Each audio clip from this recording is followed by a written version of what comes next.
The night I invited my husband's mistress to live with us. Her name was Claire. 26, yoga instructor, the kind of girl who posts motivational quotes over sunset photos. And for 6 months she'd been sleeping with my husband, David. I found out the old-fashioned way lipstick on a collar. Late-night work calls.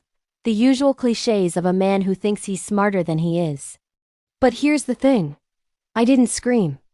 I didn't cry. I smiled. Because I just had the most brilliant, terrible idea of my life. I was going to let her move in. I already knew Claire's landlord was selling her building. See? Claire wasn't just David's mistress, she was also catastrophically broke.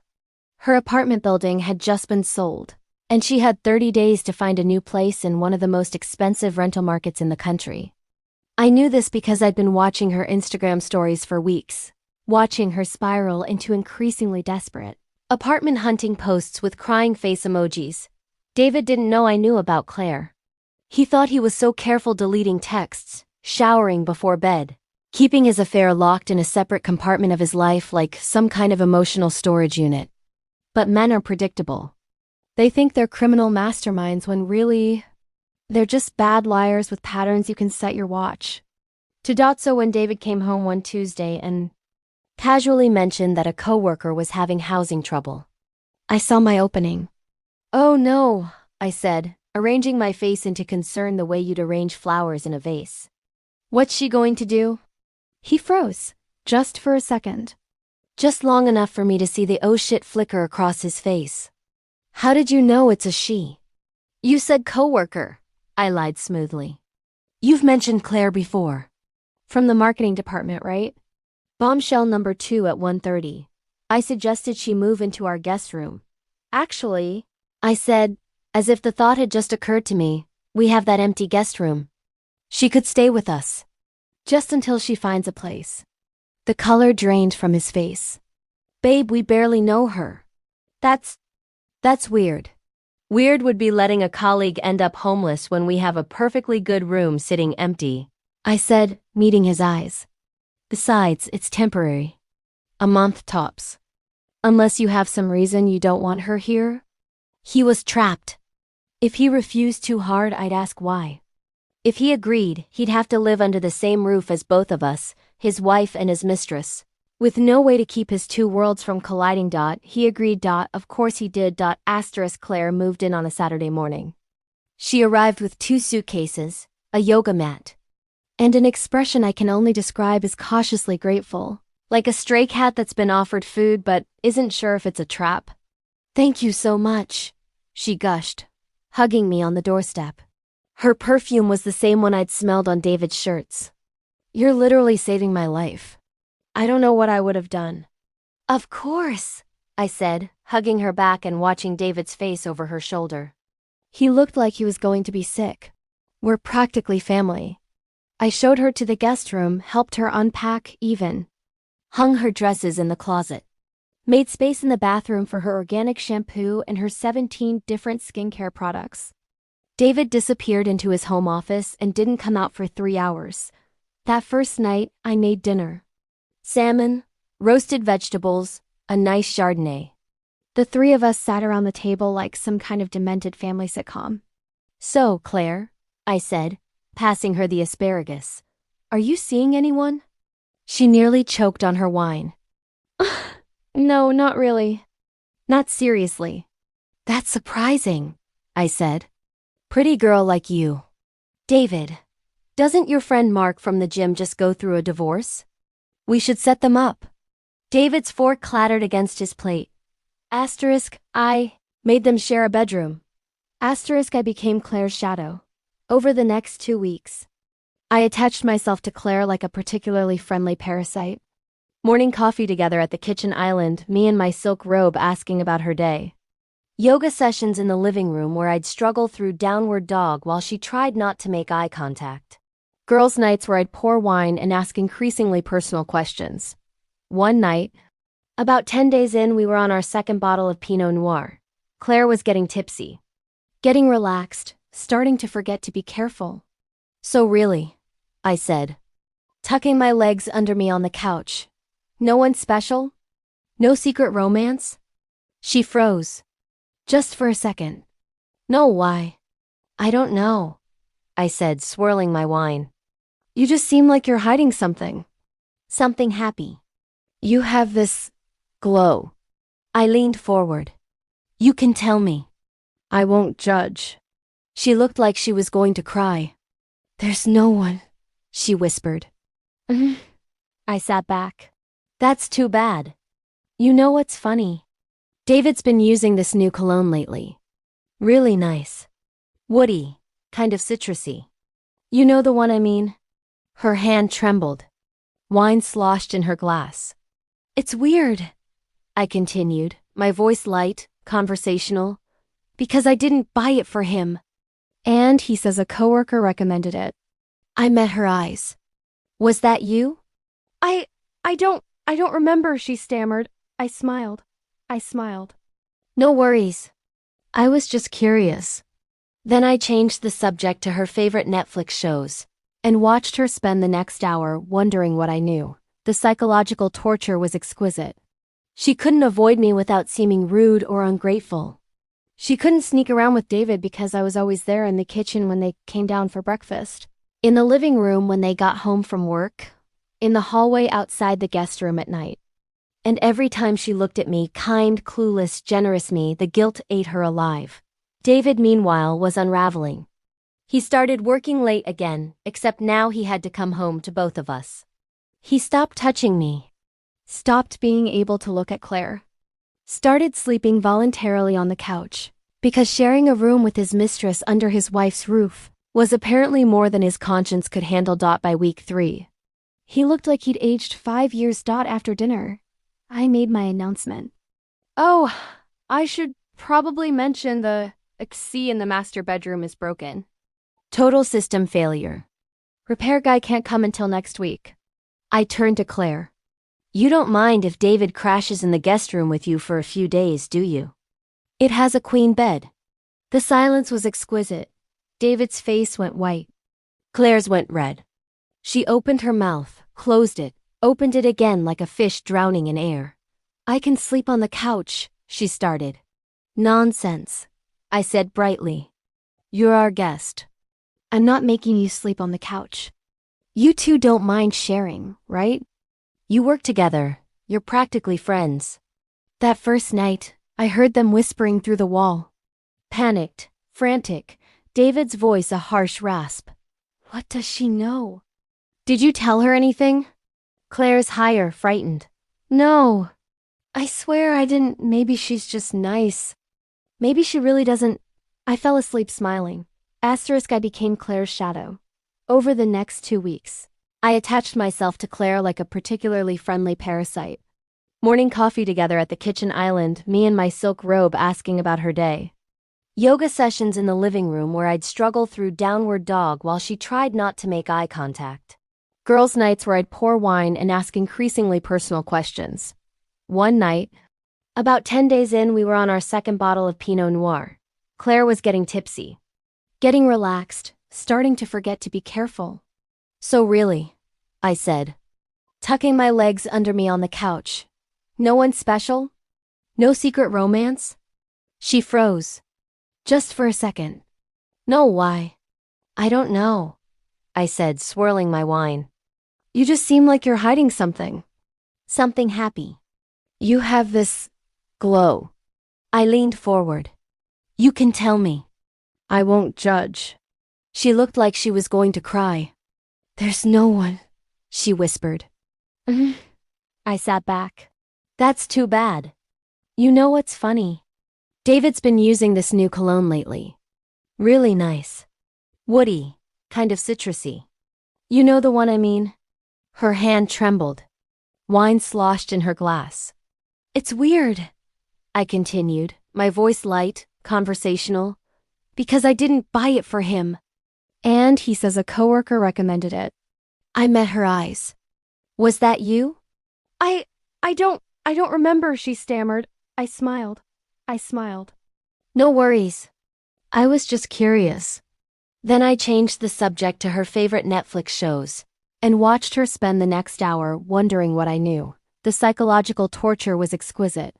She couldn't avoid me without seeming rude or ungrateful. She couldn't sneak around with David because I was always there in the kitchen when they came down for breakfast, in the living room when they got home from work, in the hallway outside the guest room at night. And every time she looked at me, kind, clueless, generous me, the guilt ate her alive.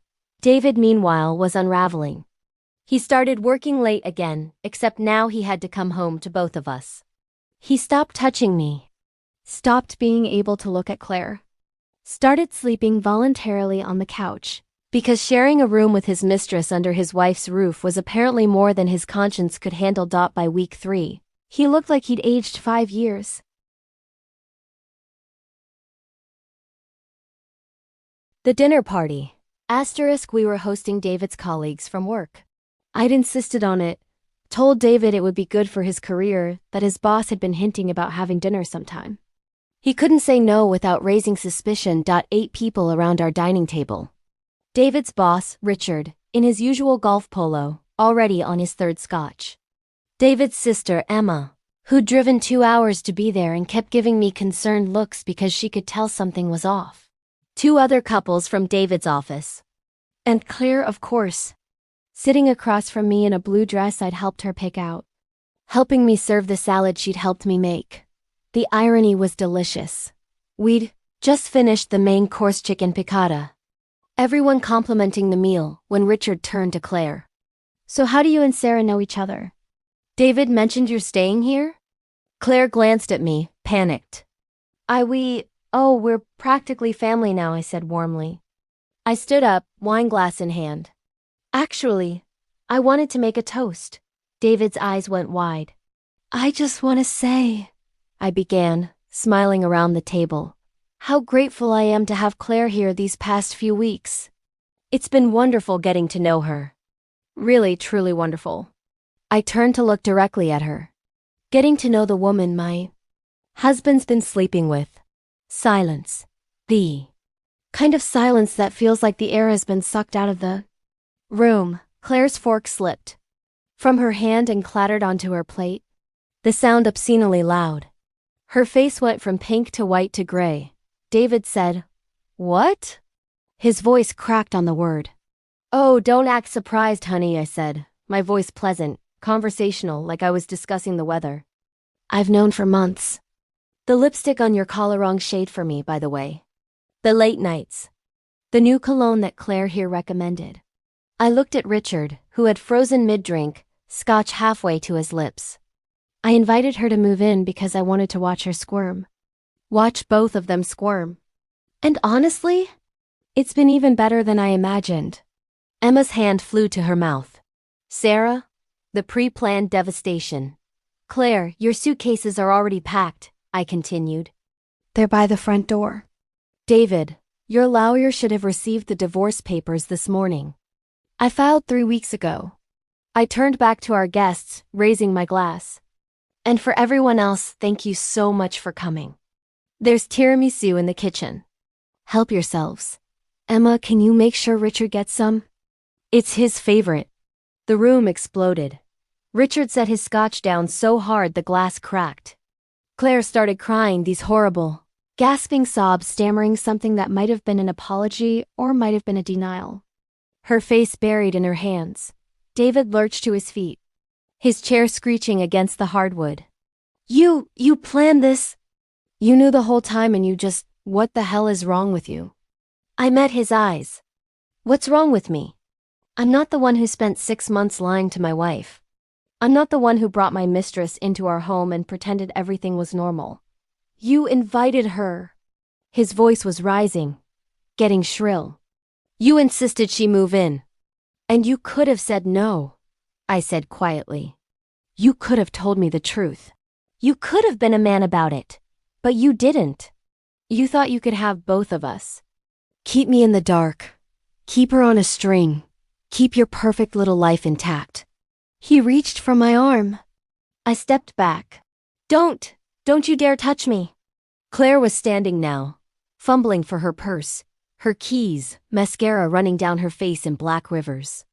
"I'm sorry," she choked out. "Sarah, I'm so sorry. You never meant to get caught. I said. There's a difference. Richard stood up, his face red. David, I think we need to have a conversation. On Monday. In my office. Richard, David started. Monday. Richard repeated. He looked at me. Sarah, I'm sorry. This is Christ. He grabbed his jacket from the back of his chair and headed for the door. The others followed. Awkward goodbyes, stunned expressions, Emma giving me a fierce hug and whispering, "Call me later. I'm proud of you." And then it was just the three of us. Claire and David standing in my dining room, looking like their world had just ended. Because it had.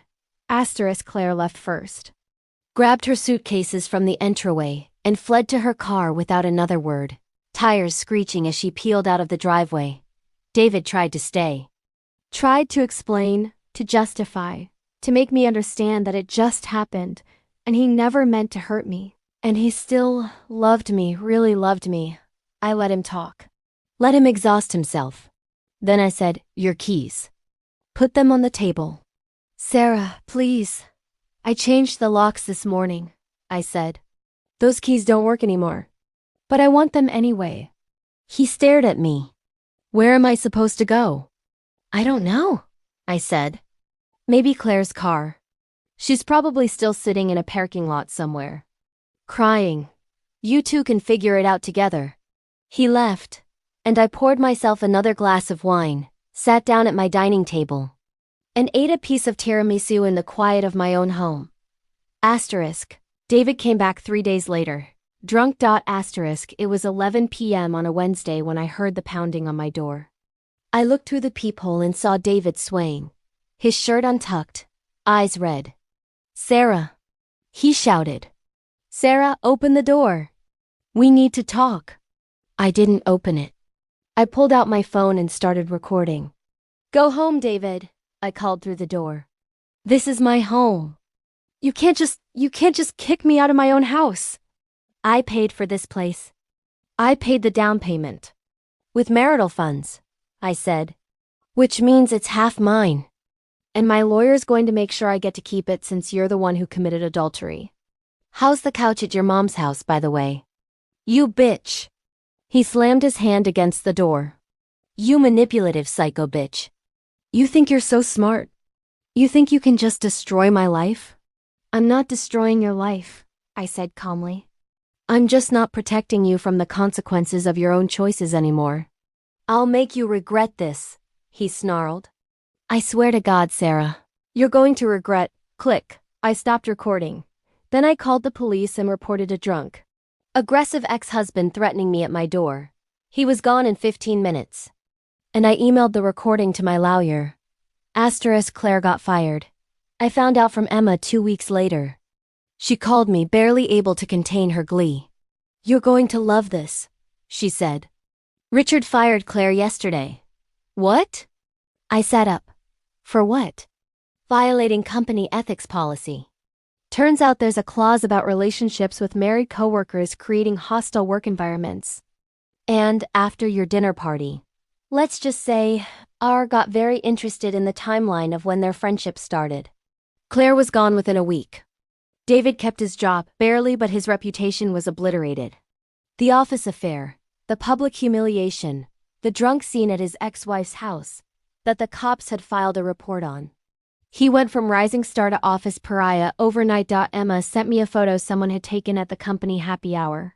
David sitting alone at the bar while everyone else clustered in groups, avoiding him. I didn't feel guilty. I felt vindicated. The divorce took 4 months. David tried to fight me on the house, the car, the savings account. He claimed my entrapment of Claire was emotional abuse, that I'd orchestrated the whole thing to humiliate him. My lawyer laughed. Actually laughed. "Your Honor," she said in court, "my client invited her husband's mistress into her home and treated her with generosity and kindness. She cooked for her, did yoga with her, helped her find job listings. If that's abuse, I'd like to know what kindness looks like. I got the house, the car, and 70% of our savings, since David's affair partner had been living rent-free in our guest room on our dime. 6 months later. David texted me last week. Late at night, clearly drunk again. I miss you. I made a mistake. Can we talk? I read it. Didn't respond. Deleted it. Claire texted too. 3 months ago. A long, rambling apology asking for closure and forgiveness, and a chance to explain her side. I blocked her number. Because, here's what I learned. They didn't want forgiveness. They wanted permission. Permission to feel less guilty. Permission to rewrite the story so they weren't the villains. And I wasn't interested in giving them that. They wanted me to be the villain, the crazy wife, the psycho who couldn't let it go. So I became one. I embraced it. I invited the chaos into my home and I controlled every second of it. And you know what? I've never slept better. Full story on my channel, Broken Vows. Subscribe for more stories of women who stopped playing nice and started playing smart.